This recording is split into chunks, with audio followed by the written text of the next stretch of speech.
എല്ലാവർക്കും നമസ്കാരം. Learn wise educational പ്ലാറ്റ്ഫോമിലേക്ക് എല്ലാവർക്കും ഒരിക്കൽ കൂടി സ്വാഗതം. ഞാൻ ബിൻഷാദ്. നമ്മുടെ മീഡിയ ആൻഡ് ലിറ്ററസി എന്നുള്ള സബ്ജക്റ്റിന്റെ ആദ്യത്തെ ബ്ലോക്ക് ആയിട്ടുള്ള യൂണിറ്റ് 1-ലെ രണ്ടാമത്തെ പാർട്ടാണ് ഇന്ന് നമ്മൾ ഡിസ്കസ് ചെയ്യാൻ പോകുന്നത്. അണ്ടർസ്റ്റാൻഡിംഗ് മീഡിയ ഇൻഫർമേഷൻ ലിറ്ററസിയുടെ ആദ്യ പാർട്ട് നിങ്ങൾ കണ്ടിട്ടുണ്ടാവും എന്ന് വിചാരിക്കുകയാണ്. രണ്ടാമത്തെ പാർട്ടോട് കൂടി നമ്മുടെ ഈ ഒരു ചാപ്റ്റർ ഇവിടെ വൈൻഡപ്പ് ആവുന്നതാണ്. അപ്പൊ എന്തെല്ലാം കാര്യങ്ങളാണ് ആദ്യ പാർട്ടിന് ശേഷം രണ്ടാമത്തെ പാർട്ടിലേക്ക് വരുമ്പോൾ നമുക്ക് ഈ ഒരു യൂണിറ്റിൽ പഠിക്കാനുള്ളത് എന്നുള്ളത് നമുക്ക് നോക്കാം. ആദ്യത്തെ പാർട്ട് നിങ്ങൾ എല്ലാവരും നോക്കിയിട്ടുണ്ടാവും എന്ന് ഞാൻ വിചാരിക്കുകയാണ്. രണ്ടാമത്തെ പാർട്ടിലേക്ക് വരുമ്പോൾ നമുക്ക് ആദ്യം ഡിസ്കസ് ചെയ്യാനുള്ള ടോപ്പിക് എന്ന് പറയുന്നത് ഇന്ത്യയിലെ മില്ലിന്റെ സ്റ്റേക്ക് ഹോൾഡേഴ്സും അതുപോലെ തന്നെ അതുകൊണ്ടുണ്ടാകുന്ന ബെനഫിറ്റുകളൊക്കെയാണ്. ഈ സ്റ്റേക്ക് ഹോൾഡേഴ്സ് എന്ന് പറയുന്ന ഒരു വേർഡ് നിങ്ങൾ എല്ലാവർക്കും സുപരിചിതമായിരിക്കും എന്ന് ഞാൻ വിചാരിക്കുകയാണ്. കാരണം നമുക്ക് സ്റ്റേക്ക് ഹോൾഡേഴ്സ് എന്ന് പറയുന്നത് നമ്മുടെ ഈ ഒരു മീഡിയ ഇൻഫർമേഷൻ ലിറ്ററസി നമ്മുടെ രാജ്യത്ത് ഇന്ത്യയിൽ കൈവരിക്കുന്നതിന് വേണ്ടിയിട്ട് അതിന് വേണ്ടിയിട്ട് നമ്മളെ സഹായിക്കുന്ന അല്ലെങ്കിൽ അതിൽ ഇൻക്ലൂഡഡ് ആയിരിക്കുന്ന ആളുകളെ ഒക്കെയാണ് നമ്മൾ സ്റ്റേക്ക് ഹോൾഡേഴ്സ് എന്ന് പറയുന്നത്. Which means key actors involved achieving media information literacy. അതായത് പ്രധാനപ്പെട്ട ആക്ട് ചെയ്യുന്ന ആളുകളെയാണ് മില്ല് കൈവരിക്കുന്നതിന് വേണ്ടിയിട്ട് പ്രധാനമായും അതിലെ ആക്റ്റീവായിട്ട് ഇൻവോൾവ്ഡ് ആയിട്ടുള്ള ആളുകളെയാണ് എന്ത് പറയുന്നത്, സ്റ്റേക്ക് ഹോൾഡേഴ്സ് എന്ന് പറയുന്നത്. ഈ ഒരു സ്റ്റേക്ക് ഹോൾഡേഴ്സിന്റെ നല്ല രീതിയിലുള്ള ഒരു involvement very crucial for our Indian national development. നമ്മുടെ നാഷണലിന്റെ ഡെവലപ്പിന് വേണ്ടിയിട്ട് അത് വളരെയധികം അവരുടെ ആ ഒരു ആക്റ്റീവ് പാർട്ടിസിപ്പേഷൻ, നല്ല രീതിയിലുള്ള ഒരു ആക്റ്റീവ് പാർട്ടിസിപ്പേഷൻ എന്ന് പറയുന്നത് നമുക്ക് വളരെയധികം അത്യന്താപേക്ഷികമാണ്. അപ്പൊ ഈ ഒരു സ്റ്റേക്ക് ഹോൾഡേഴ്സിനെ നമ്മൾ 3ആയി തരംതിരിച്ചിട്ടുണ്ട്. അപ്പൊ മനസ്സിലാക്കുക, സ്റ്റേക്ക് ഹോൾഡേഴ്സ് 3 രീതിയിലുണ്ട്. അതാണ് ഫസ്റ്റ് വൺ മാർക്കോ ലെവൽ സ്റ്റേക്ക് ഹോൾഡേഴ്സ്, മറ്റൊന്ന് മെസോ ലെവൽ സ്റ്റേക്ക് ഹോൾഡേഴ്സ്, മറ്റൊന്ന് മൈക്രോ ലെവൽ സ്റ്റേക്ക് ഹോൾഡേഴ്സ് എന്ന് പറയുന്നത്. അപ്പൊ മാർക്കോ ലെവൽ എന്ന് പറയുന്നത് ഏറ്റവും ടോപ്പിൽ നിൽക്കുന്ന ഗവൺമെന്റും അതുപോലെ തന്നെ പോളിസി മേക്കേഴ്സും ഒക്കെയാണ്. ഗവൺമെന്റ് ആണ് അല്ലെ നമുക്ക് ഇൻഫർമേഷൻ മീഡിയ ലിറ്ററസി ഒക്കെ നല്ല രീതിയിൽ നമ്മളിലേക്ക് ഇൻഫർമേഷൻ എത്തിക്കുന്നതിനും അത് തന്നെ നല്ല രീതിയിൽ മീഡിയയൊക്കെ കൈകാര്യം ചെയ്യുന്നതിനും നല്ല രീതിയിൽ മെസ്സേജുകൾ ഇന്റർപ്രറ്റ് ചെയ്ത് ഫേക്ക് ന്യൂസുകളൊന്നും ഇല്ലാതെ നമ്മളിലേക്ക് മെസ്സേജുകളൊക്കെ എത്തിക്കുന്നതിനൊക്കെ വേണ്ടിയിട്ട് നമ്മുടെ ഇന്ത്യയിൽ വളരെയധികം കഠിന പ്രയത്നം ചെയ്യുന്ന ഒരു സ്റ്റേക്ക് ഹോൾഡർ എന്ന് നമുക്ക് ഗവൺമെന്റിനെയും അതുപോലെ തന്നെ ഗവൺമെന്റുമായി ബന്ധപ്പെട്ട് കിടക്കുന്ന പോളിസി മേക്കേഴ്സിനെയൊക്കെ നമുക്ക് എന്ത് ചെയ്യാം, പറയാം. പോളിസി മേക്കേഴ്സ് എന്ന് പറയുന്നത് ഗവൺമെന്റിന്റെമായി ബന്ധപ്പെട്ട് കിടക്കുന്ന പ്രധാനപ്പെട്ട കോർപ്പറേറ്റ് കമ്പനികളും അതുപോലെ തന്നെ ഗവൺമെന്റിന്റെ തന്നെ പല മിനിസ്ട്രികളുണ്ട് അല്ലെ, എഡ്യൂക്കേഷൻ മിനിസ്ട്രി, ഹെൽത്ത് മിനിസ്ട്രി, നമ്മുടെ മെഡിക്കൽ മിനിസ്ട്രി ഒക്കെ വരുന്നുണ്ട്, ടൂറിസം മിനിസ്ട്രി വരുന്നുണ്ട്. സോ ഇത്തരത്തിലുള്ള ആളുകളൊക്കെയാണ് നമുക്ക് പല രീതിയിൽ ഇൻഫർമേഷൻസ് പാസ് ചെയ്യുന്നത്.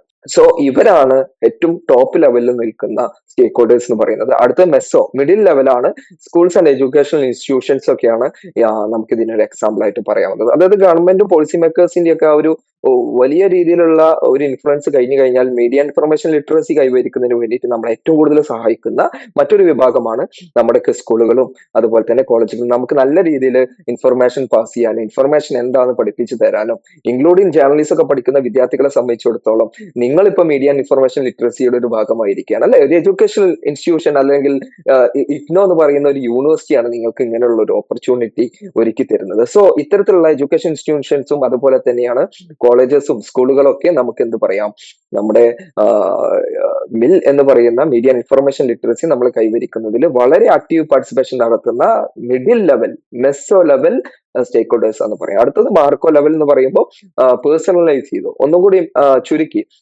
ടീച്ചേഴ്സ്, സ്റ്റുഡൻസ്, സിറ്റിസൺസ്, ഇങ്ങനെയുള്ള സിറ്റിസൺസ് മീൻസ് നമ്മള് സിവിക് പാർട്ടിസിപ്പേഷനിൽ അതല്ലെങ്കിൽ നമ്മുടെ രാജ്യത്തിന്റെ പല ഭാഗങ്ങളിലും പല കാര്യങ്ങളിലും വളരെയധികം ഇൻഫ്ലുവൻസീവായിട്ട് വർക്ക് ചെയ്യുന്ന പല സിറ്റിസൺസ് ഉണ്ട് അല്ലെ.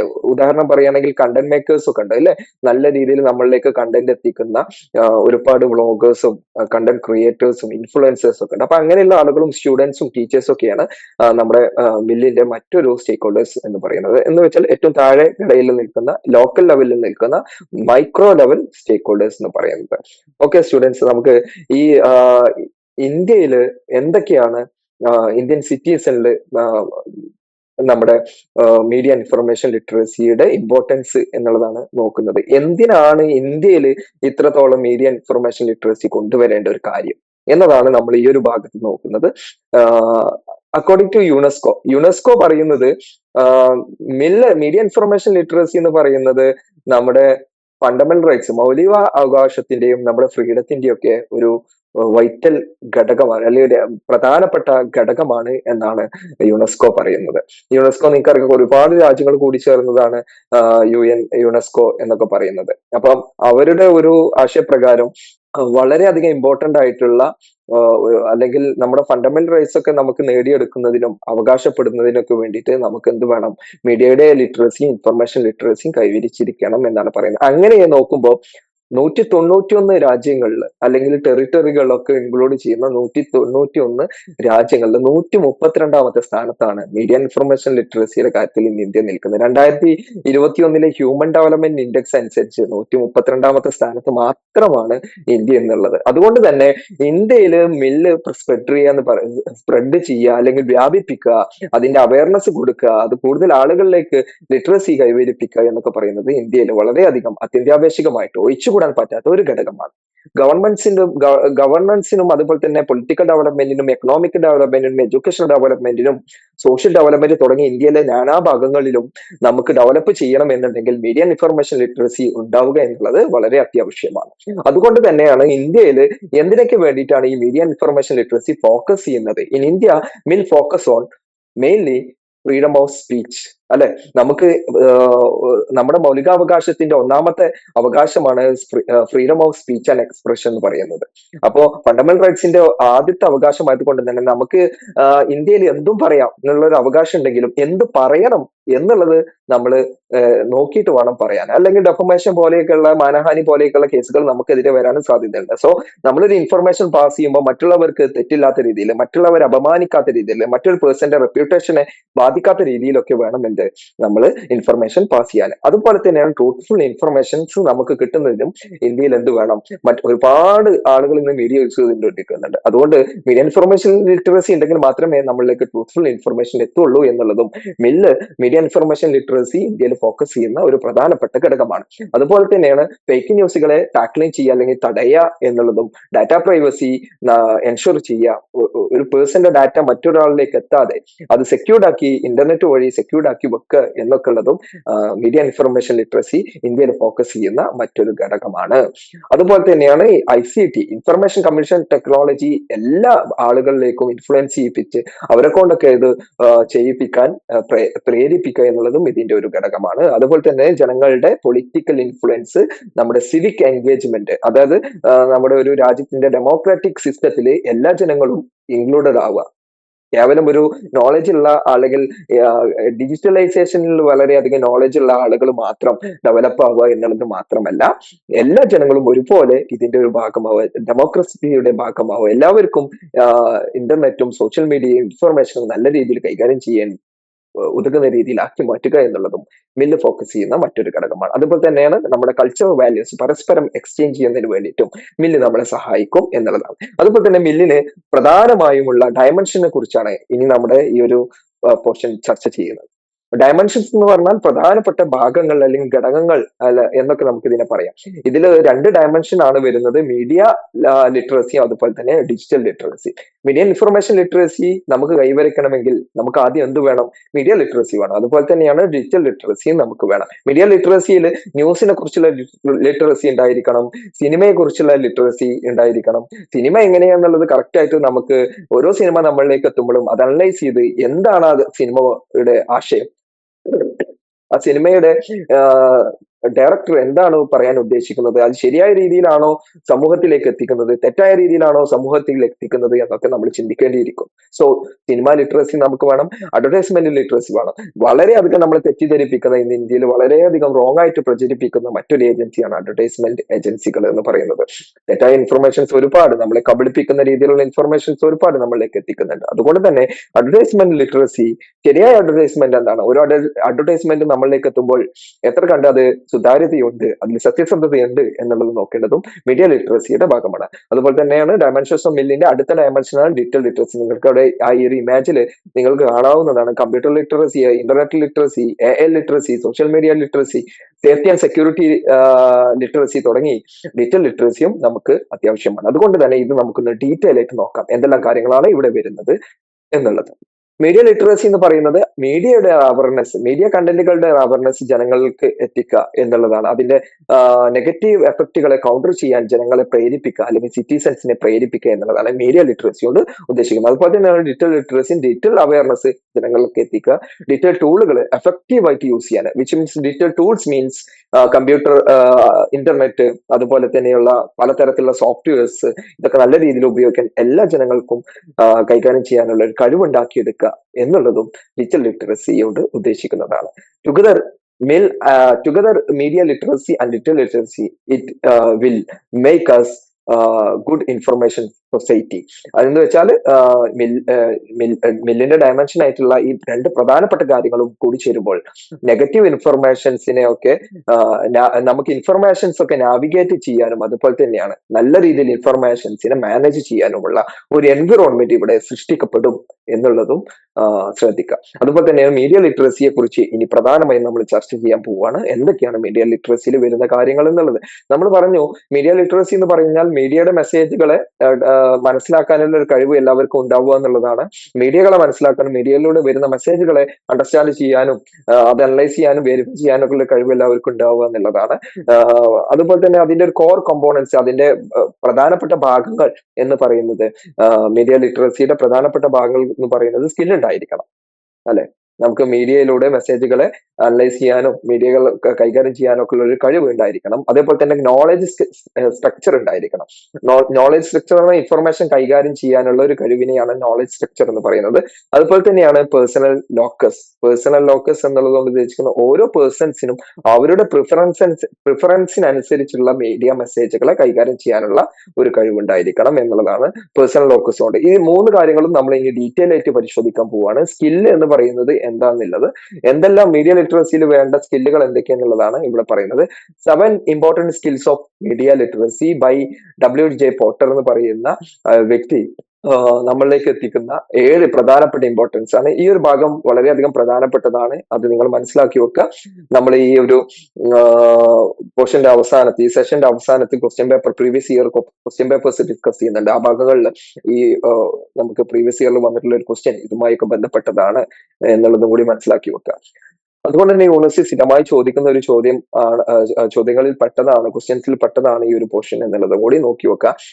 7 important skills of media literacy എന്ന് പറയുന്നത് എന്ന് വെച്ചാൽ ഇത് കോമൺ ആയിട്ട് നമുക്ക് ഇൻഫർമേഷൻ ലിറ്ററസിയും അതുപോലെ തന്നെ മീഡിയ ലിറ്ററസിയും അതല്ലെങ്കിൽ മില്ല് കൈവരിക്കുന്നതിന് വേണ്ടിയിട്ട് ഒരു വ്യക്തിക്ക് ഉണ്ടായിരിക്കുന്ന പ്രധാനപ്പെട്ട സ്കില്ലുകളൊക്കെ ആയിട്ട് നമുക്ക് ഇതിനെ പരിഗണിക്കാം. ഫസ്റ്റ് വൺ അനലൈസേഷൻ ആണ്, ബ്രേക്കിംഗ് ഇൻസ് പാർട്ട്. നമുക്ക് മീഡിയയിലൂടെ വരുന്ന മെസ്സേജുകളെ പാർട്ടുകളാക്കിയിട്ട് നമുക്ക് കൈകാര്യം ചെയ്യാനുള്ള ഒരു കഴിവിനെയാണ് അനലൈസിസ് എന്ന് പറയുന്നത്. വേർഡുകളായിട്ടും പിക്ചേഴ്സ് ആയിട്ടും സൗണ്ടുകളായിട്ടും മീനിങ്ങുകളായിട്ടും ഗ്രാഫിക്സുകളായിട്ടും ആനിമേഷൻ ആയിട്ടും മീഡിയ മെസ്സേജ് കണ്ടന്റുകളെ നമുക്ക് ഡിഫറൻഷിയേറ്റ് ചെയ്യാനുള്ള ഒരു കഴിവ്. അതുപോലെ തന്നെ സെക്കൻഡ് പോയിന്റ് ഇവാലുവേഷൻ, നമുക്ക് അതിനെ ജഡ്ജ് ചെയ്യാനുള്ള കഴിവ്. അത് എത്ര കണ്ട് സുതാര്യതയുണ്ട്, എത്ര സത്യസന്ധത ഉണ്ട് എന്നുള്ളത് ജഡ്ജ് ചെയ്യാനുള്ള കഴിവ്. ട്രൂ, യൂസ്ഫുൾ, ഫെയർ നിങ്ങൾക്ക് ഇവിടെ കാണാം. അത് എത്രത്തോളം നീതി പുലർത്തുന്നു, അല്ലെങ്കിൽ എത്രത്തോളം നമുക്ക് യൂസ്ഫുൾ ആയിട്ടുള്ളതാണ്, അതിൽ എത്രത്തോളം സത്യസന്ധത ഉണ്ട് എന്നുള്ളതിനെ കൈകാര്യം ചെയ്യാനുള്ള ജഡ്ജ് ക്വാളിറ്റിയാണ് ഇവാലുവേഷൻ എന്ന് പറയുന്നത്. ഫോർ എക്സാമ്പിൾ, നമുക്കൊരു ന്യൂസ് റിപ്പോർട്ട് കിട്ടിയാൽ അത് ബയാസ്ഡ് ആണോ അൺബയാസ്ഡ് ആണോ എന്നുള്ളത് ചെക്ക് ചെയ്യാൻ കഴിയണം. ബയാസ്ഡ് എന്ന് മീൻസ് എന്താണ്? നമ്മൾ ഒരു ന്യൂസ് റിപ്പോർട്ട് വായിച്ചാൽ അത് ആരുടെയെങ്കിലും പ്രത്യേക താല്പര്യങ്ങൾക്ക് വേണ്ടിയിട്ട് കെട്ടിച്ചമച്ചുണ്ടാക്കിയ ഒരു ന്യൂസ് റിപ്പോർട്ടാണോ, അതോ യഥാർത്ഥത്തിലുള്ള സത്യമാണോ അതിലൂടെ പറയുന്നത് എന്നുള്ളതിനെ മനസ്സിലാക്കാനുള്ള ഒരു കഴിവ്, അതാണ് ഇവാലുവേഷൻ എന്നുള്ളതുകൊണ്ട് ഉദ്ദേശിക്കുന്നത്. അതുപോലെ തന്നെ ഗ്രൂപ്പിംഗ് ചെയ്യാൻ പറഞ്ഞാൽ പല കാര്യങ്ങളും നമ്മളിലേക്ക് എത്തുന്നുണ്ട്. അതിനെയൊക്കെ നമുക്ക് ഡിഫറെന്റ് സെയിം ആയിട്ടുള്ള കാര്യങ്ങൾ എന്തൊക്കെയാണെന്നും ഡിഫറെന്റ് ആയിട്ടുള്ള കാര്യങ്ങൾ എന്തൊക്കെയാണെന്നുള്ളതൊക്കെ മീഡിയ മെസ്സേജുകളിൽ ഫൈൻഡ് ഔട്ട് ചെയ്യാൻ, കണ്ടെത്താനുള്ള ഒരു കഴിവ്. അതിന്റെ ഒരു എക്സാമ്പിൾ നിങ്ങൾക്ക് ഇവിടെ കാണാം. ഡിഫറെന്റ് ടൈപ്സ് ഓഫ് ന്യൂസുകൾ നമുക്ക് എത്തുന്നുണ്ട് അല്ലെ? അഡ്വർടൈസ്മെന്റ്സ് ആയിട്ട്, അതുപോലെ തന്നെ ന്യൂസുകളായിട്ടും ആഡുകളായിട്ടും ഒക്കെ പല തരത്തിലുള്ള കണ്ടന്റുകളെ മീഡിയ പ്രൊവൈഡ് ചെയ്യുന്നുണ്ട്. സോ ഇതിനൊക്കെ നമുക്ക് ഡിഫറൻഷിയേറ്റ് ചെയ്യാനുള്ള കഴിവ് നമുക്ക് ഉണ്ടായിരിക്കണം. പലപ്പോഴും ചില അഡ്വർടൈസ്മെന്റ്സ് ഒക്കെ കണ്ടാൽ നമ്മൾ ന്യൂസ് ആണെന്ന് വിചാരിച്ച് തെറ്റിദ്ധരിച്ചു പോകും. ചിലപ്പോൾ അത് ആ ഒരു കമ്പനിയുടെ പ്രത്യേക താല്പര്യങ്ങൾക്ക് വേണ്ടിയിട്ട് അവർ പൈസ കൊടുത്ത് ന്യൂസ് പേപ്പറിലൂടെയോ മീഡിയയിലൂടെയൊക്കെ വിടുന്ന കണ്ടന്റുകളായിരിക്കും. അതൊരിക്കലും ന്യൂസ് ആണെന്ന് നമ്മൾ തെറ്റിദ്ധരിക്കാൻ പാടില്ല. സോ അത് മനസ്സിലാക്കാനും തിരിച്ചറിവ് നമുക്ക് ഉണ്ടായിരിക്കണം. അതാണ് ഗ്രൂപ്പിംഗ് എന്ന് പറയുന്ന ഒരു സ്കിൽ എന്ന് പറയുന്നത്. അടുത്തത് ഇൻഡക്ഷൻ, ഫൈൻഡ് പാറ്റേൺ. ഏതൊരു ന്യൂസിനും ഒരു പാറ്റേൺ ഉണ്ടാവും, അത് മനസ്സിലാക്കുക. അല്ലെങ്കിൽ ഏതൊരു കണ്ടന്റിനും ഒരു പ്രത്യേക പാറ്റേൺ ഉണ്ടാവും, അത് മനസ്സിലാക്കുക എന്നുള്ളത്. ഇവിടെ പാറ്റേൺ എന്നുള്ളത് ഉദ്ദേശിക്കുന്നത് നമുക്ക് ജനറൽ ഐഡിയ ഉണ്ടാവും എന്നുള്ളതാണ് അതിനെ കുറിച്ച് പറയുന്നത്. അതായത് ഇപ്പൊ സിറ്റിയില് ഒരുപാട് ക്രൈം സ്റ്റോറീസ് റിപ്പോർട്ട് ചെയ്യാം. ഒരുപാട് കുറ്റകൃത്യങ്ങൾ ചെയ്യുന്ന ഒരു കാര്യങ്ങളായിട്ട് ഒരു സിറ്റിയെ കൺസിഡർ ചെയ്യാണ്. മീഡിയക്ക് എന്തും ചെയ്യാനുള്ള ഒരു പവർ ഉണ്ട് അല്ലെ. പക്ഷെ ചില മീഡിയകളൊക്കെ തെറ്റിദ്ധരിപ്പിക്കും ചെയ്യുന്നുണ്ട് നമ്മളെ. അപ്പൊ അതുകൊണ്ട് ചില മീഡിയകൾ എന്ത് ചെയ്യാണ്, ഒരു പ്രത്യേക സിറ്റിയിൽ ഭയങ്കരമായിട്ട് ക്രൈം നടക്കുകയാണ് എന്നുള്ളത് അവരിങ്ങനെ പറഞ്ഞുകൊണ്ടിരിക്കുകയാണ്. സ്വാഭാവികമായിട്ടും മറ്റുള്ള ആളുകൾ എന്താ വിചാരിക്കുന്നത്, ആ സിറ്റി അൺസേഫ് ആണ്, ആ സിറ്റിയിൽ താമസിക്കാൻ നമുക്ക് പറ്റൂല, അല്ലെങ്കിൽ അവിടെ ജോലി ചെയ്യാൻ പറ്റൂല എന്നുള്ളത് പറയും. സോ നമുക്ക് അതിനെ വ്യക്തമായി അനലൈസ് ചെയ്യാനുള്ള അതിന്റെ ഒരു ഇൻഡക്ഷൻ എന്താന്നുള്ളത്, അതിന്റെ ഒരു മോട്ടീവ്, ഓരോ ന്യൂസിന്റെയും മോട്ടീവ് എന്താന്നുള്ളത് മനസ്സിലാക്കാനുള്ള ഒരു കഴിവിനെയാണ് ഇൻഡക്ഷൻ എന്ന് പറയുന്നത്. അടുത്ത നോക്കുക ഡിഡക്ഷൻ, യൂസ് ലോജിക്. നമ്മുടെ നിലവിലുള്ള ലോജിക്കുകളും സ്കില്ലുകളും ജനറൽ നോളജുകളും ഉപയോഗിച്ചിട്ട് മീഡിയ മെസ്സേജസിനെയും മീഡിയ കണ്ടന്റുകളെയും അപ്രോച്ച് ചെയ്യുക എന്നുള്ള ഒരു കഴിവിനെയാണ് ഡിഡക്ഷൻ എന്ന് പറയുന്നത്. അതുപോലെ തന്നെ ഇവിടെ ഒരു എക്സാമ്പിൾ പറയുന്നുണ്ട്. നമുക്കൊരു if you know advertisement try to sell a product, guess the product behind the fancy video. അതായത് എന്താണ് ആ പ്രൊഡക്റ്റിന്റെ പർപ്പസ് എന്നുള്ളത് നമുക്ക് മനസ്സിലാക്കാൻ പറ്റണം. നമ്മൾ കാണുന്നത് ഒരു പക്ഷേ പിന്നെ ഇൻസ്റ്റാഗ്രാമിലൂടെയുള്ള ഒരു റീലായിരിക്കും, ഒരു പരസ്യമായിട്ട് നമ്മളിലേക്ക് എത്തുന്നത്. നമ്മൾ അതിൽ രസിച്ച് അതല്ലെങ്കിൽ ആ പരസ്യത്തിൽ കാണിക്കുന്ന കണ്ടന്റ് ശരിക്ക് ഉള്ളതാണ്.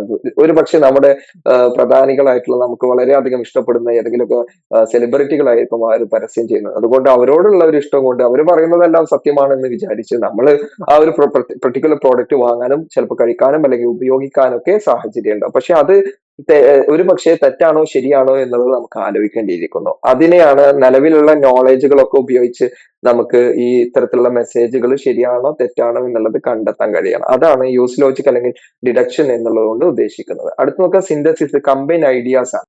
അതായത് നമുക്ക് ഒരുപാട് പിന്നെ ഇൻഫർമേഷൻസ് നമുക്ക് കിട്ടുന്നുണ്ട്. അതിന്നൊക്കെ നമുക്ക് ഡിഫറെന്റ് ആയിട്ടുള്ള വ്യൂ പോയിന്റിലൂടെ ഓരോ മെസ്സേജുകളെയും കാണാൻ അല്ലെങ്കിൽ കണ്ടെത്താനുള്ള ഒരു കഴിവ് നമുക്ക് ഉണ്ടായിരിക്കണം എന്നുള്ളതാണ്.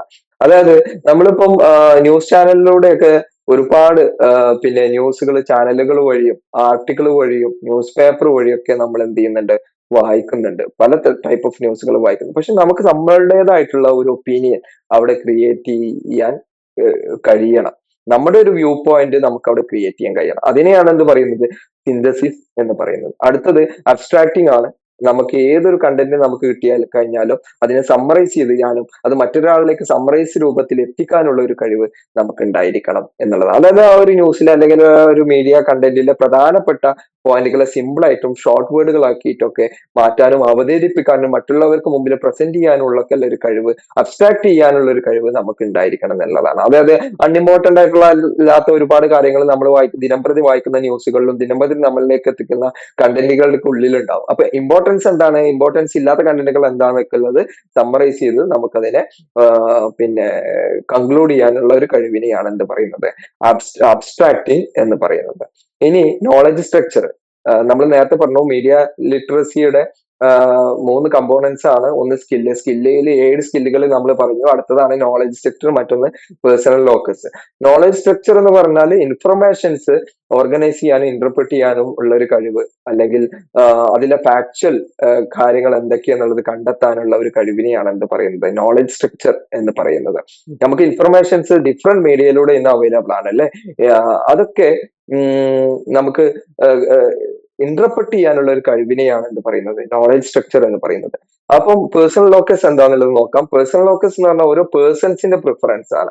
നമുക്ക് എല്ലാ ഇൻഫർമേഷൻസും നമുക്ക് ഒരു പക്ഷേ വേണമെന്നുണ്ടാവില്ല. നമ്മൾ പലപ്പോഴും നമുക്ക് വേണ്ട ഇൻഫർമേഷൻസ് ആണ് നമ്മൾ സ്വീകരിക്കുകയും നമ്മൾ താല്പര്യപ്പെടുന്ന ഇൻഫർമേഷൻസ് ആണ് നമ്മൾ മറ്റുള്ളവരിലേക്ക് മീഡിയ വഴി എത്തിക്കുകയും ചെയ്യുന്നത്. അപ്പൊ മീഡിയ ലിറ്ററസിയുടെ ഭാഗമാണ് പേഴ്സണൽ ലോക്കസ് എന്ന് പറയുന്നത്. അതായത് നമ്മുടെ ലക്ഷ്യങ്ങൾക്കനുസരിച്ച് നല്ല രീതിയിലുള്ള മെസ്സേജുകളെ അക്യൂർ ചെയ്യാനും അത് പാസ് ചെയ്യാനുമുള്ള ഒരു കഴിവിനെയാണ് എന്ത് പറയുന്നത്, പേഴ്സണൽ ലോക്കസ് എന്ന് പറയുന്നത്. അപ്പൊ സ്കിൽ ഉണ്ടായിരിക്കണം, നോളജുകളെ കൈകാര്യം ചെയ്യാനുള്ള ഒരു കഴിവുണ്ടായിരിക്കണം, നോളജ് സ്ട്രക്ചർ ഉണ്ടായിരിക്കണം, അതുപോലെ തന്നെ പേഴ്സണൽ ലോക്കസ്, നമ്മുടെ പ്രിഫറൻസ് അനുസരിച്ച് കണ്ടന്റുകളെ നല്ല രീതിയിൽ കണ്ടെത്താനും അത് മറ്റുള്ളവരിലേക്ക് എത്തിക്കാനുള്ള ഒരു കഴിവും നമുക്ക് ഉണ്ടായിരിക്കണം. ഈ 3 കാര്യങ്ങളും മീഡിയ ലിറ്ററസിയുടെ 3 കമ്പോണൻസുകളാണ് എന്നുള്ളത് മനസ്സിലാക്കി വെക്കുക. അടുത്തതാണ് മീഡിയ ലിറ്ററസിയിൽ തന്നെ വരുന്ന പ്രധാനപ്പെട്ട മറ്റു ലിറ്ററസികളാണ് ഒന്ന് ന്യൂസ് ലിറ്ററസി എന്ന് പറയുന്നത്. അതായത് ന്യൂസുകളെ കറക്റ്റ് ആയിട്ട് ഐഡന്റിഫൈ ചെയ്യാനും അണ്ടർസ്റ്റാൻഡ് ചെയ്യാനും ഇവാലുവേറ്റ് ചെയ്യാനുള്ള കഴിവിനെയാണ് എന്ത് പറയുന്നത്, ന്യൂസ് ലിറ്ററസി എന്ന് പറയുന്നത്. പലപ്പോഴും ന്യൂസുകൾ പ്രോഫിറ്റ് മോട്ടീവ്സ് ആയിട്ട് വരാറുണ്ട്. എന്ന് വെച്ചാൽ മറ്റേ ഇപ്പൊ പത്രത്തിലൊക്കെ ആണെന്നുണ്ടെങ്കിലും ചില പത്രങ്ങളൊക്കെ ചില ന്യൂസുകളൊക്കെ കൊടുക്കുന്നത് കണ്ടു കഴിഞ്ഞാൽ നല്ല രീതിയിലുള്ള ന്യൂസ് ആയിട്ട് നമുക്ക് തോന്നും. പക്ഷെ അത് മറ്റേതെങ്കിലും കമ്പനികളോ ഓർഗനൈസേഷനോ പണം കൊടുത്തിട്ട് അവരെ കൊണ്ട് പബ്ലിഷ് ചെയ്യിപ്പിക്കുന്ന കണ്ടന്റുകളായിരിക്കാം.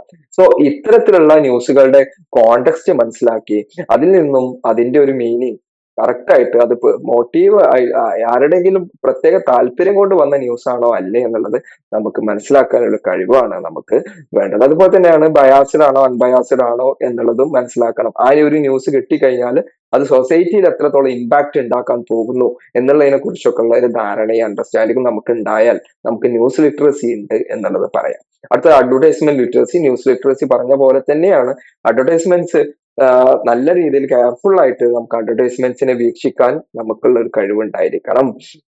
നമുക്ക് പലപ്പോഴും അഡ്വർടൈസ്മെന്റ്സ് നമ്മളിലേക്ക് എത്തിക്കുന്നത് പലപ്പോഴും ശരിയായിരിക്കണം എന്നില്ല. അതിലെ തെറ്റുകളെ ചൂണ്ടിക്കാണിക്കാനുള്ള ഒരു കഴിവ് നമുക്കുണ്ടായിരിക്കും. പലപ്പോഴും നിങ്ങൾ കണ്ടിട്ടുണ്ടാവും, ഒരു ഉദാഹരണം പറയുകയാണെങ്കിൽ ഒരു ഒരു പ്രധാനപ്പെട്ട ഒരു മൊബൈൽ കമ്പനിയുടെ ഒരു അഡ്വർടൈസ്മെന്റ് വരുന്നത് 1 രൂപക്ക് iPhone 16. അപ്പൊ അത് കാണുമ്പോൾ ലിറ്ററസി ഇല്ലാത്ത ആളുകൾ എന്താ വിചാരിക്കുന്നത്, അവിടെ പോയി കഴിഞ്ഞാൽ 1 രൂപ കൊടുത്താൽ iPhone 16 പർച്ചേസ് ചെയ്തെങ്കിലും പോരാന്നുള്ളതാണ്. പക്ഷെ അത് 1 രൂപ കൊടുത്ത് ബാക്കി മുഴുവൻ EMI ഇടുന്നു. EMIക്ക് ഒരു മേ ബി പലിശ വരെ ചുമത്തുന്ന ഒരു രീതിയിലേക്കായിരിക്കും ആ അഡ്വർടൈസ്മെന്റിന്റെ ബാക്കിലുള്ള കാര്യങ്ങൾ എന്ന് പറയുന്നത്. സോ ഓരോ അഡ്വർടൈസ്മെന്റും ഇത്തരത്തിൽ നമുക്ക് മനസ്സിലാക്കാൻ ഒരു കഴിവുണ്ടായിരിക്കണം. പലപ്പോഴും നമ്മുടെ ബ്യൂട്ടി ക്രീമുകളും കോസ്മെറ്റിക് പ്രൊഡക്റ്റുകളൊക്കെ നല്ല പിന്നെ സ്ട്രക്ചേർഡ് ആയിട്ടുള്ള അതല്ലെങ്കിൽ നല്ല ഗ്ലാമറസ് ആയിട്ടുള്ള പേഴ്സൺസിനെ കാണിച്ചിട്ട് നമ്മളിലേക്ക് എത്തിക്കും. പക്ഷേ അവരത് ഉപയോഗിച്ച് അവരുടെ പിന്നെ അവര് ബ്യൂട്ടിഫിക്കേഷൻ നടത്താൻ ആ ഒരു പെർട്ടിക്കുലർ പ്രൊഡക്റ്റ് കൊണ്ട് സാധിച്ചേക്കാം എന്ന് അഡ്വർടൈസ്മെന്റിൽ പറയുമ്പോൾ അത് നമ്മളിലേക്ക് വരുമ്പോൾ നമ്മൾ യൂസ് ചെയ്യുമ്പോൾ എല്ലാ പ്രൊഡക്റ്റുകളും അതുപോലെയുള്ള ഒരു എഫക്റ്റ് നമ്മൾ ആ ഒരു സീനിൽ അല്ലെങ്കിൽ വിഷ്വലിൽ കാണുന്ന വ്യക്തിയിൽ ഉണ്ടാകുന്ന മാറ്റങ്ങളെ പോലെ നമ്മളിൽ ഉണ്ടാവണം എന്നില്ല. അതുകൊണ്ട് അഡ്വർടൈസ്മെന്റുകൾ തിരിച്ചറിയാനുള്ള ഒരു ബോധത്തെയാണ് അഡ്വർടൈസ്മെന്റ് ലിറ്ററസി എന്ന് പറയുന്നത്.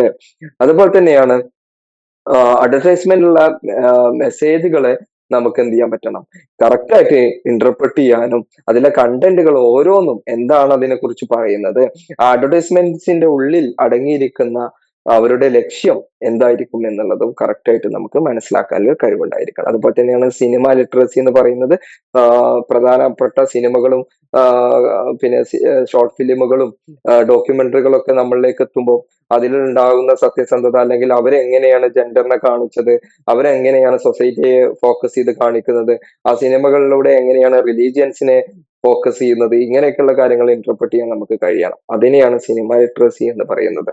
നമ്മുടെ പലപ്പോഴും സിനിമകളാണ് നമ്മൾ ഒരുപാട് മാറ്റങ്ങൾ വരുത്തുന്നത്, നമ്മുടെ സൊസൈറ്റിയിൽ മാറ്റങ്ങൾ വരുത്തുന്നത് സിനിമകൾ അല്ലേ. അതുപോലെ തന്നെയാണ് നമ്മുടെ പേഴ്സണൽ കാര്യങ്ങളിലും സിനിമകൾ മാറ്റാറ്. പലപ്പോഴും പല സിനിമകളും ഇറങ്ങുന്ന സമയത്ത് അതിലൂടെ വരുന്ന ഡ്രസ്സായിരിക്കും പിന്നീട് ഫെസ്റ്റിവൽസിന് നമ്മുടെ റെഡിമെയ്ഡ് ഷോപ്പുകളിലൊക്കെ വിൽക്കപ്പെടുന്നത്. സിനിമ നന്നായിട്ട് ഇൻഫ്ലുവൻസ് ചെയ്യുന്നുണ്ട്. സിനിമ കണ്ടിട്ട് നമ്മുടെ ഹെയർ സ്റ്റൈൽ വരെ ആ സിനിമയുടെ നായകന്റെ ഹെയർ സ്റ്റൈൽ ആക്കിയിട്ട് നമ്മൾ അനുകരിക്കാറുണ്ട്. സിനിമ കണ്ടിട്ട് സിനിമയുടെ ഡ്രസ്സ്, ആ ഒരു പെർട്ടിക്കുലർ നമ്മുടെ സെലിബ്രിറ്റി ഇട്ട ഒരു ഡ്രസ്സ് അത് നമ്മളും വാങ്ങാൻ താല്പര്യപ്പെടുന്നു. സിനിമ കണ്ടിട്ട് ATM കവർച്ച വരെ, സിനിമയിൽ കാണിച്ച ATM കവർച്ച വരെ റിയലിസ്റ്റിക് ആയിട്ട് നമ്മുടെ കേരളത്തിൽ നടന്നിട്ടുണ്ട്. അപ്പൊ സിനിമ നല്ല രീതിയിൽ നമ്മളെ ഇൻഫ്ലുവൻസ് ചെയ്യുന്നുണ്ട്. പക്ഷേ അതിനെ തിരിച്ചറിയണം, അതിൽ ഏതാണ് ശരി ഏതാണ് തെറ്റ് എന്നുള്ളത് തിരിച്ചറിയുന്നിടത്താണ് സിനിമ ലിറ്ററസി എന്ന് പറയുന്നത്. ഓക്കെ, നമുക്ക് അടുത്ത പോർഷനിലേക്ക് പോകാം. മീഡിയ ലിറ്ററസി കഴിഞ്ഞു കഴിഞ്ഞാൽ അടുത്ത പ്രധാനപ്പെട്ട പോർഷൻ ആണ് ഡിജിറ്റൽ ലിറ്ററസി എന്ന് പറയുന്നത്. It means having a basic understanding how to use digital tools. Digital literacy എന്നുള്ളത് കൊണ്ട് ഉദ്ദേശിക്കുന്നത് ഡിജിറ്റൽ ടൂൾസ് നമുക്ക് നല്ല രീതിയിൽ ഉപയോഗിക്കാനുള്ള ഒരു കഴിവ് ഉണ്ടായിരിക്കുക എന്നുള്ളത്. Digital tools means internet, social media, mobile phone തുടങ്ങിയിട്ടുള്ള ഡിജിറ്റൽ കാര്യങ്ങൾ നമ്മൾ ദൈനംദിനം ചെയ്തുകൊണ്ടിരിക്കുന്ന അത്തരത്തിലുള്ള ഡിവൈസുകളും അതുമായി ബന്ധപ്പെട്ട് കിടക്കുന്ന സോഫ്റ്റ്വെയർസും ഒക്കെ നമുക്ക് നല്ല രീതിയിൽ ഉപയോഗിക്കാനുള്ള കഴിവിനെയാണ് ഡിജിറ്റൽ ലിറ്ററസി എന്ന് പറയുന്നത്. അതുപോലെ തന്നെയാണ് നമ്മുടെ ഇൻട്രസ്റ്റും നോളജും സ്കിൽസും ഒക്കെ നമുക്ക് ഉണ്ടായിരിക്കണം ഈ ഒരു ഇത്തരത്തിലുള്ള ടൂൾസ് നല്ല രീതിയിലും സേഫ് ആയിട്ടും ഉപയോഗിക്കുന്നതിന് വേണ്ടിയിട്ട്. പൊതുവെ ഇത്തരത്തിലുള്ള കാര്യങ്ങളെയാണ് ഡിജിറ്റൽ ലിറ്ററസി എന്ന് പറയുന്നത് എന്നുള്ളത് മനസ്സിലാക്കി വെക്കാം. ഇനി മീഡിയ ലിറ്ററസിയുടെ കഴിവുകൾ പറഞ്ഞത് പോലെ തന്നെയാണ് ഡിജിറ്റൽ ലിറ്ററസിക്കും സ്കില്ലുകൾ നമുക്ക് ആവശ്യമാണ്. ഡിജിറ്റൽ ലിറ്ററസി നേടിയെടുത്ത ആളുകൾക്ക് ഉണ്ടായിരിക്കുന്ന സ്കില്ലുകൾ എന്തൊക്കെ നോക്കും. മീഡിയം റിലേറ്റഡ് സ്കിൽസ് എന്ന് പറയുന്നു. ഒന്ന് ഓപ്പറേഷണൽ സ്കിൽസ് ആണ്. ഓപ്പറേഷണൽ സ്കിൽസ് എന്ന് പറഞ്ഞാൽ ഇന്റർനെറ്റ് പോലെയുള്ള അല്ലെങ്കിൽ ഡിജിറ്റൽ ടൂളുകളെ ഓപ്പറേറ്റ് ചെയ്യാനുള്ള ഒരു സ്കില്ലിനെയാണ് എന്ത് പറയുന്നത്, ഓപ്പറേഷണൽ സ്കിൽസ് എന്ന് പറയുന്നത്. പ്രധാനമായിട്ടും സെർച്ച് എൻജിൻസ് നമ്മുടെ ഫയലുകൾ സേവ് ചെയ്യാനും ഫയലുകൾ ഡൗൺലോഡ് ചെയ്യാനൊക്കെ ഉള്ള ഒരു ബേസിക് നോളജ് നമുക്ക് ഉണ്ടായിരിക്കണം. അതിനെയാണ് അതേപോലെ ഇന്റർനെറ്റ് ഫങ്ഷൻ ചെയ്യുന്നത്, വൈഫൈയുടെ ഫങ്ഷന്, വൈഫൈയുടെ കണക്ടിവിറ്റി, ബ്ലൂടൂത്ത് കണക്ടിവിറ്റി തുടങ്ങിയിട്ടുള്ള ഇത്തരത്തിലുള്ള ഓപ്പറേഷണൽ ഡിജിറ്റൽ ഓപ്പറേഷണൽ സ്കില്ലുകൾ നമുക്ക് ഉണ്ടായിരിക്കണം. അത് മീഡിയം റിലേറ്റഡ് സ്കില്ലിൽ മറ്റൊന്നാണ് ഫോർമൽ സ്കിൽ എന്ന് പറയുന്നത്. എന്ന് വെച്ചാൽ ഹൈപ്പർ ലിങ്കുകൾ ഉപയോഗിച്ച് ഇന്റർനെറ്റ് യൂസ് ചെയ്യാനും അതുപോലെ തന്നെ ഓൺലൈൻ ലൊക്കേഷൻസ് നമ്മുടെ URL-കളൊക്കെ വെച്ചിട്ട് നമുക്ക് കണ്ടെത്താനൊക്കെ ഉള്ള ഒരു അവയർനെസ് കൂടി നമുക്ക് ഉണ്ടായിരിക്കണം എന്നുള്ളത്. അതിനെ ഫോർമൽ സ്കിൽ എന്ന് പറയും. ഇവിടെ ഫോർമൽ സ്കിൽ എന്നുകൊണ്ട് ഉദ്ദേശിക്കുന്നത് നമുക്കറിയാം നമ്മൾ ബ്ലൂ കളറിൽ കാണുന്ന ഹൈപ്പർ ലിങ്കുകളൊക്കെ ഉണ്ട്. അതൊക്കെ നല്ല രീതിയിൽ ഉപയോഗിക്കാനും ഒരു ലിങ്കിൽ നിന്ന് മറ്റൊരു ലിങ്കിൽ ക്ലിക്ക് ചെയ്താൽ മറ്റൊരു പേജിലേക്ക് പോകും. അതിൽ തന്നെ വീണ്ടും കണ്ടന്റിന് അടിയിൽ ബ്ലൂ കളറിലുള്ള ലിങ്കുകൾ കാണാം. അതിൽ ക്ലിക്ക് ചെയ്ത് കഴിഞ്ഞാൽ അടുത്ത പേജിലേക്ക് പോകും. അത്തരത്തില് ഇന്റർനെറ്റിന്റെ ലൊക്കേഷൻസ്, ഒരു കണ്ടന്റിന്റെ ലൊക്കേഷൻ എവിടെ ഇരിക്കുന്നു എന്നുള്ള ലിങ്കുകളൊക്കെ ഉപയോഗിച്ച് നാവിഗേറ്റ് ചെയ്യാനുള്ള ഒരു കഴിവിനെയാണ് ഫോർമൽ സ്കിൽ എന്ന് പറയുന്നത്. അടുത്ത് കണ്ടന്റ് റിലേറ്റഡ് സ്കില്ലാണ് ഇൻഫർമേഷൻ സ്കില്ല്. അതുപോലെ കണ്ടന്റ് ക്രിയേഷൻ സ്കില്ല്, സ്ട്രാറ്റജി സ്കില്ലാണ് കണ്ടന്റ് റിലേറ്റഡ് സ്കില്ലിൽ വരുന്നത്. ഇൻഫർമേഷൻ സ്കിൽ എന്ന് പറയുന്നത് ഇൻഫർമേഷൻസിനെ ഫൈൻഡ് ചെയ്യാനും അത് മറ്റുള്ളവരിലേക്ക് എത്തിക്കാനും ഒക്കെ ഉള്ള ഒരു കഴിവിനെയാണ് ഇൻഫർമേഷൻ സ്കില്ല് എന്ന് പറയുന്നത്. ഡീകോഡിംഗ് ആൻഡ് എൻകോഡിംഗ് എന്നൊക്കെ പറയുന്നത് സ്വീകരിക്കാനും അത് മറ്റുള്ളവർക്ക് എത്തിക്കാനുള്ള കഴിവിനെയാണ് ഡീകോഡിംഗ് എൻകോഡിംഗ് എന്നൊക്കെ പറയുന്നത്. കണ്ടന്റ് ക്രിയേഷൻ സ്കില്ല് നല്ല ഡിജിറ്റൽ കണ്ടന്റുകളെ പ്രൊഡ്യൂസ് ചെയ്യാനുള്ള നല്ല വീഡിയോകള്, നല്ല വോയിസ് ക്ലാരിറ്റി ഉള്ള വോയിസ് റെക്കോർഡുകൾ, നല്ല ഗ്രാഫിക്കോട് കൂടിയുള്ള ഡിസൈനുകളൊക്കെ നമുക്ക് മേക്ക് ചെയ്യാനും അതുപോലെ തന്നെ ക്രിയേറ്റ് ചെയ്യാനും ഒക്കെ ഉള്ള കഴിവിനെയാണ് കണ്ടന്റ് ക്രിയേഷൻ സ്കിൽ എന്ന് പറയാം. അടുത്ത സ്ട്രാറ്റജി സ്കില്ലുകളാണ്. അതായത് ഡിജിറ്റൽ ടൂൾസ് എഫക്റ്റീവ് ആയിട്ട് നമുക്ക് പിന്നെ യൂസ് ചെയ്യാനുള്ള ഒരു കഴിവിനെയാണ് എന്ത് പറയുന്നത്, സ്ട്രാറ്റജി സ്കില്ല് എന്ന് പറയുന്നത്. നമുക്ക് അടുത്ത ഭാഗത്തേക്ക് പോകാം. ഈ മീഡിയ നമ്മുടെ ഡിജിറ്റൽ ലിറ്ററസിയിൽ ഇൻക്ലൂഡഡ് ആയിട്ടുള്ള മറ്റ് ടൈപ്പ് ഓഫ് ലിറ്ററസികളാണ് നമുക്ക് വേണ്ട മറ്റ് ടൈപ്പ് ഓഫ് ലിറ്ററസികളാണ് നമ്മൾ ഇവിടെ ചർച്ച ചെയ്യുന്നത്. മീഡിയ ലിറ്ററസിയിൽ നമ്മൾ news literacy, cinema literacy, advertisement literacy ഒക്കെ പറഞ്ഞ പോലെ ഡിജിറ്റൽ ലിറ്ററസിയിൽ കമ്പ്യൂട്ടർ ലിറ്ററസി, ഇന്റർനെറ്റ് ലിറ്ററസി തുടങ്ങിയിട്ടുള്ള ഒരുപാട് ലിറ്ററസികൾ നമുക്ക് ആവശ്യമാണ്. കമ്പ്യൂട്ടർ ലിറ്ററസി എന്ന് പറയുന്നത് ബേസിക് കമ്പ്യൂട്ടർ നോളജ് ഉണ്ടായിരിക്കുക എന്നുള്ളതാണ്. വേർഡ്, എക്സൽ തുടങ്ങിയിട്ടുള്ള അഡ്വാൻസ്ഡ് ആയിട്ടുള്ള സോഫ്റ്റ്വെയർ, കമ്പ്യൂട്ടർ സോഫ്റ്റ്വെയർസും പ്രോഗ്രാമിങ്ങുകളും ഒക്കെ നമുക്ക് യൂസ് ചെയ്യാനുള്ള ഒരു ബേസിക് നോളജ് എല്ലാവർക്കും ഉണ്ടാക്കിയെടുക്കുക എന്നുള്ളതാണ് കമ്പ്യൂട്ടർ ലിറ്ററസി കൊണ്ട് ഉദ്ദേശിക്കുന്നത്. കമ്പ്യൂട്ടർ എന്ന് പറയുന്നത് today considers A part of digital literacy. Computer ഇന്ന് ഏത് മേഖലയിലും ഉപയോഗിക്കേണ്ട ഒരു കാര്യമാണ്. അതുകൊണ്ട് തന്നെ കമ്പ്യൂട്ടർ ലിറ്ററസി കൈവരിക്കുക എന്നുള്ളതും വളരെ അത്യന്താപേക്ഷികമാണ്. ഇന്റർനെറ്റ് ലിറ്ററസി അതുപോലെ തന്നെയാണ് ഡിജിറ്റൽ ലിറ്ററസിയുമായി ബന്ധപ്പെട്ട് കിടക്കുന്ന. ഡിജിറ്റൽ ലിറ്ററസി നേടിയെടുക്കണമെങ്കിൽ വളരെയധികം നമുക്ക് വേണ്ട മറ്റൊരു ലിറ്ററസിയാണ് ഇന്റർനെറ്റ് ലിറ്ററസി എന്ന് പറയുന്നത്. ഇന്റർനെറ്റിലൂടെയുള്ള ഇൻഫർമേഷൻസ് നമുക്ക് എഫക്റ്റീവ് ആയിട്ട് കൈകാര്യം ചെയ്യാനും അത് ആക്സസ് ചെയ്യാനും ആ ഇൻഫർമേഷൻസ് നല്ല രീതിയിൽ അണ്ടർസ്റ്റാൻഡ് ചെയ്യാനും നമുക്ക് ഓൺലൈനിലൂടെ കണ്ടന്റുകളൊക്കെ ക്രിയേറ്റ് ചെയ്ത് സെൻഡ് ചെയ്യാനൊക്കെയുള്ള ഒരു കഴിവ് ആണ് ഇന്റർനെറ്റ് ലിറ്ററസി എന്ന് പറയുന്നത്. അതുപോലെ തന്നെ ഇന്റർനെറ്റ് കൈകാര്യം ചെയ്യുന്ന സമയത്ത് ഹാംഫുള്ളും ലീഗലും ആയിട്ടുള്ള കണ്ടന്റുകൾ നമുക്ക് ശ്രദ്ധിക്കേണ്ടതായിട്ടുണ്ട്. നമ്മുടെ പ്രൈവസി പ്രൊട്ടക്ട് ചെയ്യേണ്ടതായിട്ടുണ്ട്. പലപ്പോഴും നിങ്ങൾ ഒരു ഉദാഹരണം നാം പറയാം, വാഹനങ്ങളൊക്കെ സെല് ചെയ്യുന്ന ഓൺലൈൻ പ്ലാറ്റ്ഫോം ആയിട്ടുള്ള OLX വാഹനങ്ങളുടെ നമ്പർ പ്ലേറ്റ് മറിച്ചിട്ടുണ്ടാവും. കാരണം ആ നമ്പർ പ്ലേറ്റ് സെർച്ച് ചെയ്താൽ വരെ നമുക്ക് ആ ഒരു പേഴ്സന്റെ പലതരത്തിലുള്ള ഇൻഫർമേഷൻസും നമുക്ക് കിട്ടും. അതുകൊണ്ട് ഡാറ്റ പ്രൈവസിയുടെ ഭാഗമായിട്ടാണ് അത് പ്രൊട്ടക്ട് ചെയ്ത് അല്ലെങ്കിൽ ഹൈഡ് ചെയ്തൊക്കെ വെക്കുന്നത്. സോ ഇത്തരത്തിൽ ഇന്റർനെറ്റ് കൈകാര്യം ചെയ്യുമ്പോൾ ഇത്തരത്തിലുള്ള ബേസിക് നോളജ് ഉണ്ടാവുന്നതിനെയാണ് ഇന്റർനെറ്റ് ലിറ്ററസി എന്ന് പറയുന്നത്. അടുത്തത് സോഷ്യൽ മീഡിയ ലിറ്ററസി. സോഷ്യൽ മീഡിയയിലൂടെ വരുന്ന മെസ്സേജുകളെ അനലൈസ് ചെയ്യാനും ഇവാലുവേറ്റ് ചെയ്യാനും സോഷ്യൽ മീഡിയയിൽ മെസ്സേജുകളെ ക്രിയേറ്റ് ചെയ്യാനുള്ള കഴിവിനെയാണ് എന്ത് പറയുന്നത്, സോഷ്യൽ മീഡിയ ലിറ്ററസി എന്ന് പറയുന്നത്.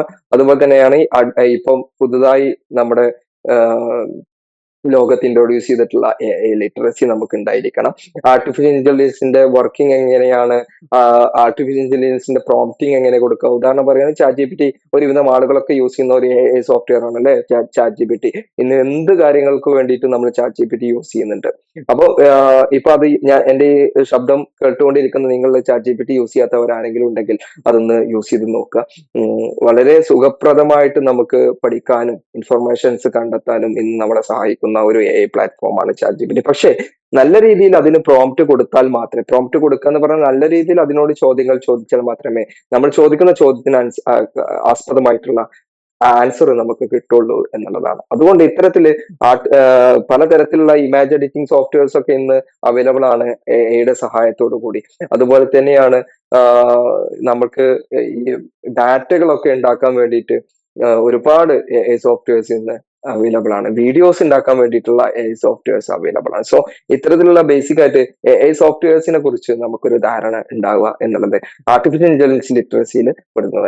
ഇതും കൂടി ഉണ്ടാകുമ്പോഴേ നമ്മുടെ ഡിജിറ്റൽ ലിറ്ററസി പൂർണ്ണമാവും എന്നുള്ളതാണ്. സേഫ്റ്റി ആൻഡ് സെക്യൂരിറ്റി ലിറ്ററസിയാണ് അടുത്തത് പറയുന്നത്.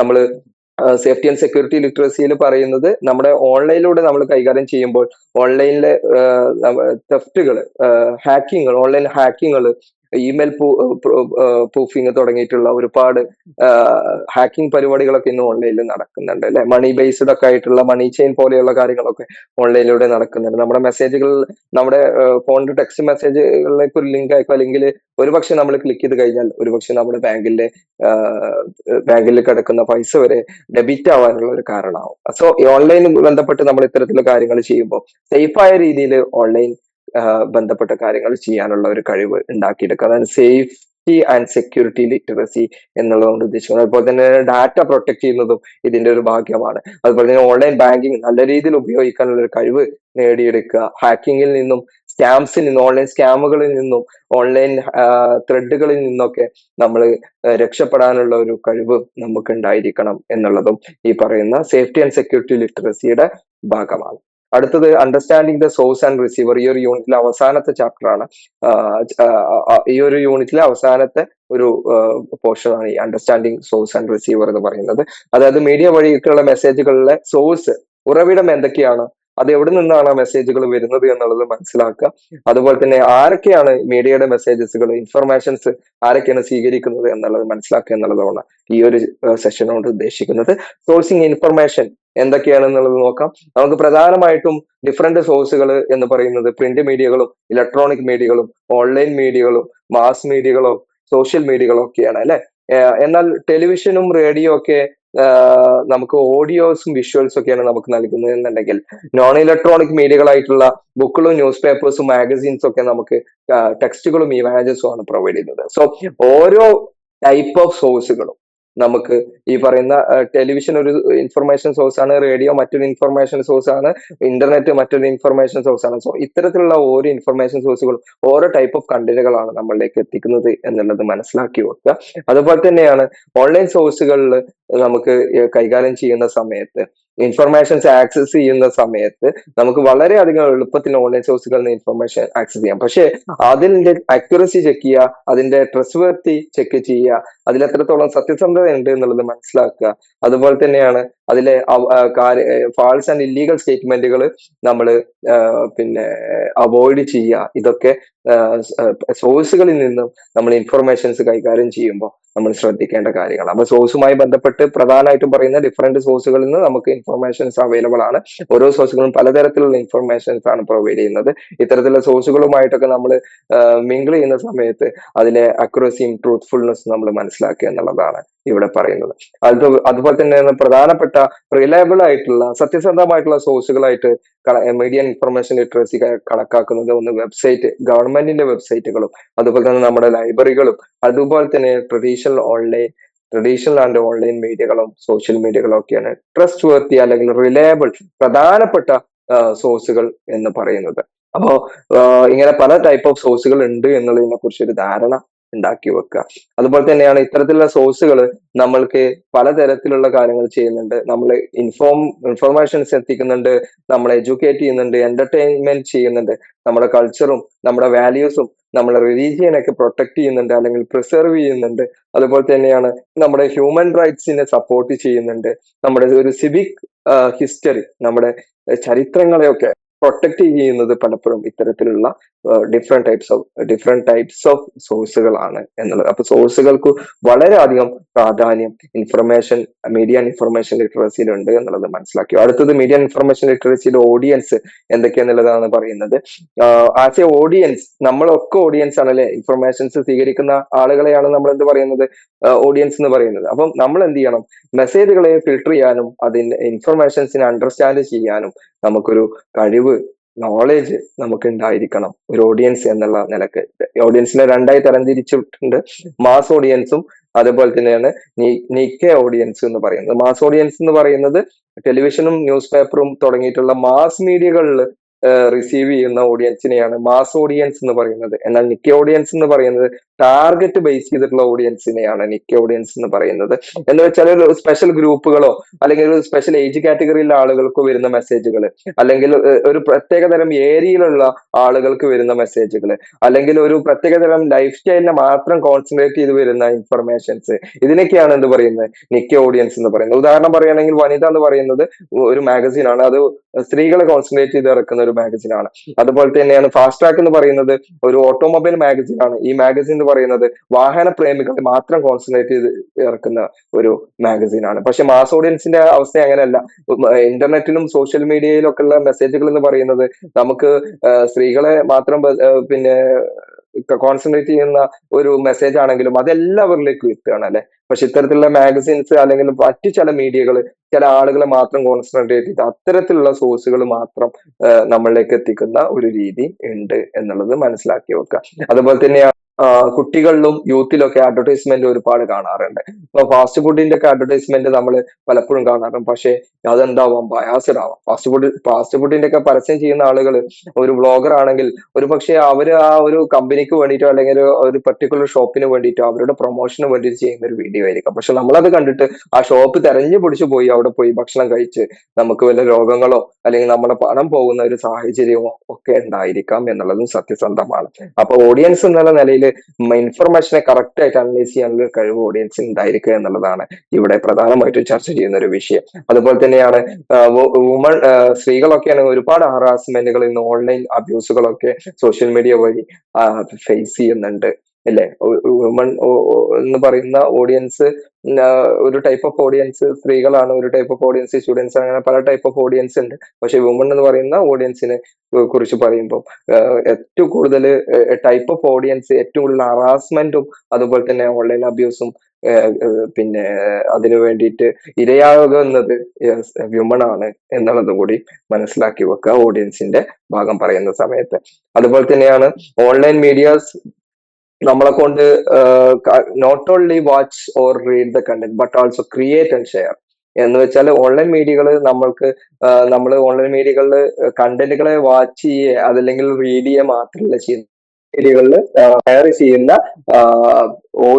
പിന്നെ ഓഡിയൻസും ആണ് നമ്മൾ സെയിം ടൈം അല്ലെ. അപ്പൊ അത്തരത്തിലുള്ള ആക്റ്റീവ് യൂസേഴ്സിനെയാണ് പ്രോസ്യൂമേഴ്സ് എന്ന് പറയും. ആ ഒരു word may be one word ആയിട്ട് എക്സാമിന് ചോദിച്ചേക്കാം. അപ്പൊ പ്രോസ്യൂമേഴ്സ് എന്താന്നുള്ളത് കൂടി ഒന്ന് മനസ്സിലാക്കി വെക്കുക. അതേപോലെ തന്നെ വൈൽ ഓൺലൈൻ സ്പേസിൽ ഗിവ് മോർ ഫ്രീഡം അല്ലെ. ഓൺലൈൻ എന്ന് പറയുന്ന സോഷ്യൽ മീഡിയ, പ്രത്യേകിച്ച് സോഷ്യൽ മീഡിയ നമുക്ക് ഒരുപാട് ഫ്രീഡം, എന്തും ഷെയർ ചെയ്യാനുള്ള ഒരു ഫ്രീഡം നമുക്കുണ്ട്. പക്ഷെ നമ്മൾ അതിലൂടെ ഈ ഷെയർ ചെയ്യുന്ന കണ്ടന്റുകൾ സത്യസന്ധമാക്കുക എന്നുള്ളത് നമ്മുടെ ഒരു എത്തിക്സിന്റെ ഭാഗം കൂടി ആണ് എന്നുള്ളത് കൂടി മനസ്സിലാക്കി വെക്കുക.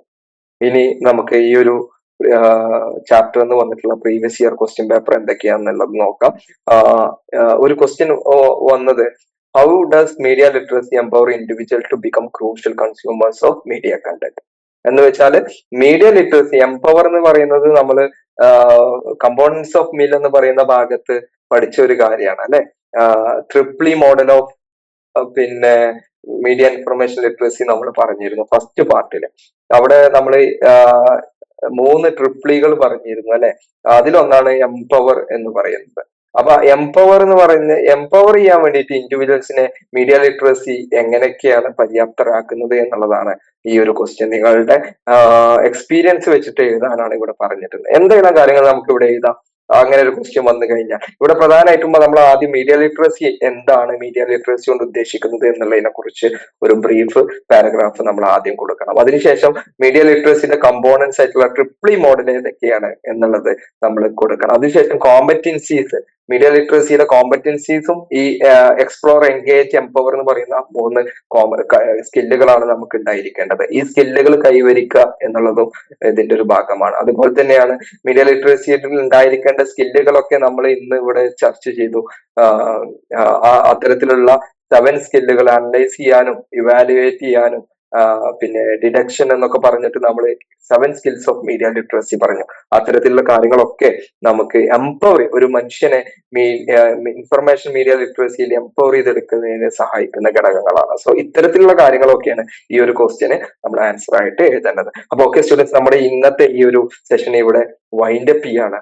ഈ ഒരു പോർഷൻസോട് കൂടി നമ്മുടെ യൂണിറ്റ് 1 കംപ്ലീറ്റ് ആയിരിക്കുകയാണ്. നമുക്ക് യൂണിറ്റ് 2മായി അടുത്തൊരു ഭാഗത്ത് അടുത്തൊരു വീഡിയോയിൽ വീണ്ടും കാണാവുന്നതാണ്. അതുവരേത്തേക്കും എല്ലാവർക്കും നന്ദി, നമസ്കാരം. Thank you.